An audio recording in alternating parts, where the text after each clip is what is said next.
Friends 1000 కోట్లతో పట్టుబడ్డ CM తీవ్ర కోపంలో హైకమాండ్. ఈ విషయాన్ని తెలుసుకునే ముందు వీడియో మీరు కంప్లీట్గా చూడండి. అప్పుడే మీకు కంప్లీట్ ఇన్ఫర్మేషన్ ఏంటో అర్థమవుతుంది. అదేవిధంగా చాలామంది వీడియో చూస్తున్నారు కానీ సబ్స్క్రైబ్ చేసుకోవడం మాత్రం మర్చిపోతున్నారు. దయచేసి సబ్స్క్రైబ్ చేసుకోండి. సబ్స్క్రైబ్ చేసుకోవడం వల్ల నేను చేసే ప్రతి ఒక్క అప్డేట్ మీరు ముందుగానే పొందగలుగుతారు. అదేవిధంగా చాలామంది లైక్ చేయడం మర్చిపోతున్నారు. దయచేసి లైక్ చేయండి. లైక్ చేయడం వల్ల ఇన్ఫర్మేషన్ అనేది మనం చాలామందికి రీచ్ చేయడం వల్ల అవుతాం.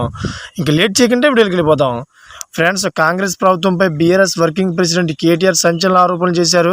ధాన్యం కొనుగోలులో 1000 కోట్లు కుంభకోణం జరిగిందన్నారు. ఇందులో ఢిల్లీ పెద్దల హస్తం ఉందని ధ్వజమెత్తారు. ఈ రోజు కేటీఆర్ మీడియాతో మాట్లాడుతూ సన్న బియ్యం కొనుగోలు విషయంలో కుంభకోణం జరిగిందన్నారు.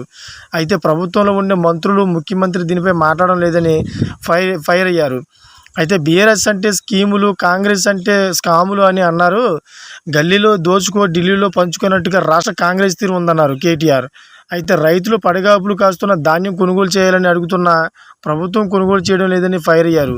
ప్రభుత్వం ఖజానాకు కాంగ్రెస్ గండి కొడుతుందని ఆరోపించారు. అధికారంలోకి వచ్చి 50 రోజుల్లోనే పెద్ద ఎత్తున కుంభకోణం చేసి రాష్ట్రాన్ని దోపిడీ చేశారన్నారు. అయితే ధాన్యం కుంభకోణం జెట్ స్పీడ్తో జరుగుతుందన్నారు. అయితే ఈ విషయం తెలుసుకున్న సీఎం రేవంత్ రెడ్డి మాత్రం తీవ్రంగా మండిపడుతున్నారు.